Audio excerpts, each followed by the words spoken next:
So Sunset Boulevard and Singin' in the Rain, it was interesting to watch them and analyze them in this way and compare them. I had never seen them, even though they were on my list for many, many years. So I'm glad I got to see them now.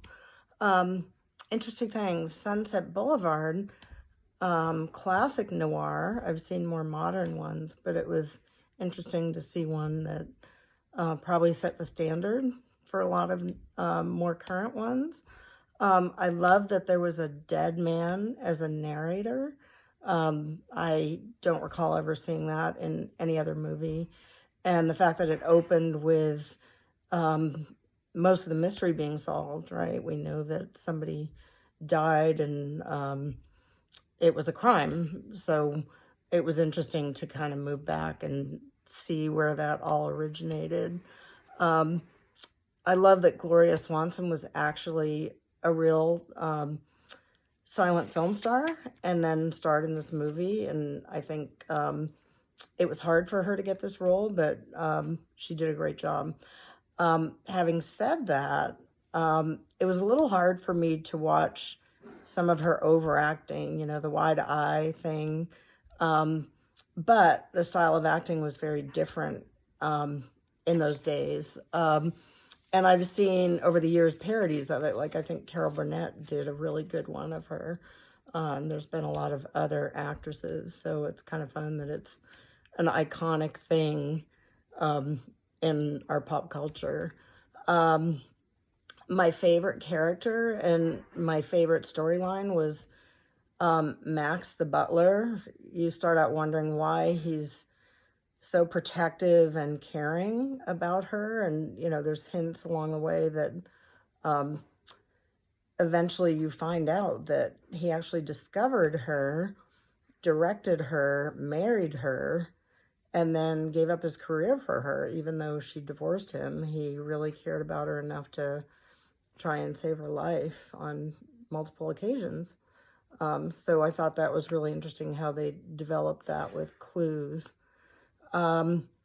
Cecil B. DeMille playing himself was really interesting. And he treated her with such respect and reverence, even though he knew that he wasn't going to be able to employ her or, help her with her career. But it was nice to see how he and, the people that were working on his current talkie movie all treated her with such reverence.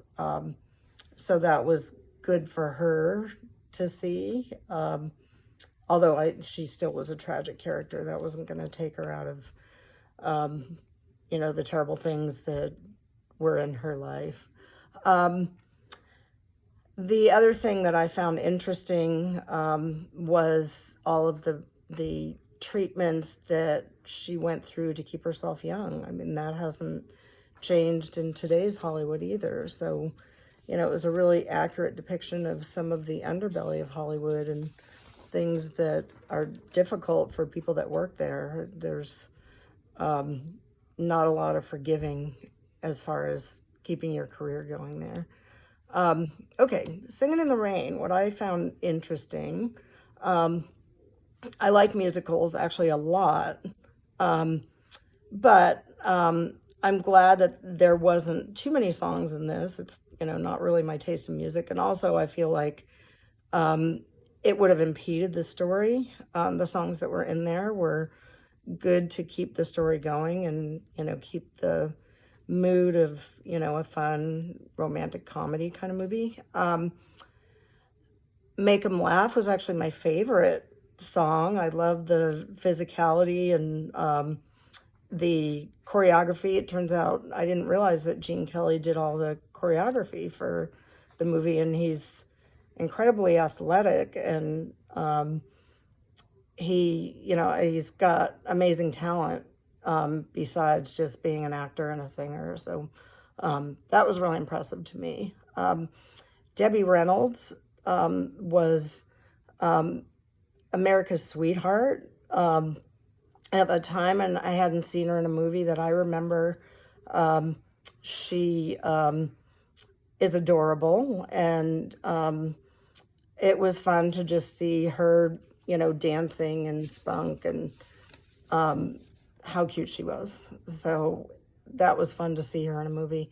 I love the costumes. I love the scene where the announcer introduced the models, and you really got to see the costumes. They showcased the costumes. That was really fun.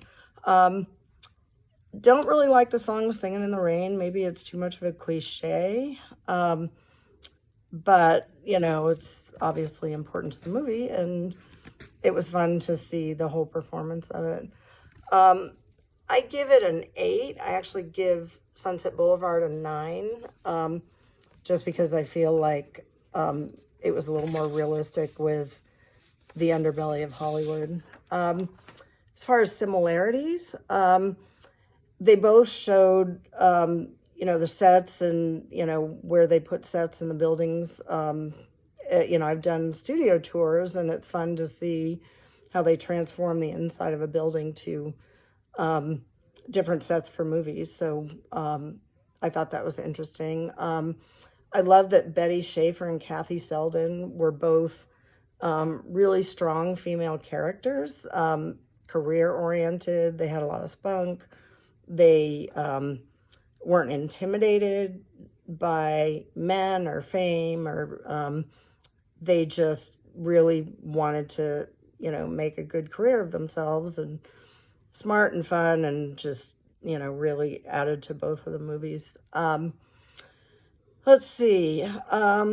Singin' in the Rain referenced the jazz singer, which was, you know, reference to real history. And then because of Cecil B. DeMille and the other silent film actors that had cameos in the card game in Sunset Boulevard, that also was a reference to the real history that was happening with the silent films versus the talkies at that time.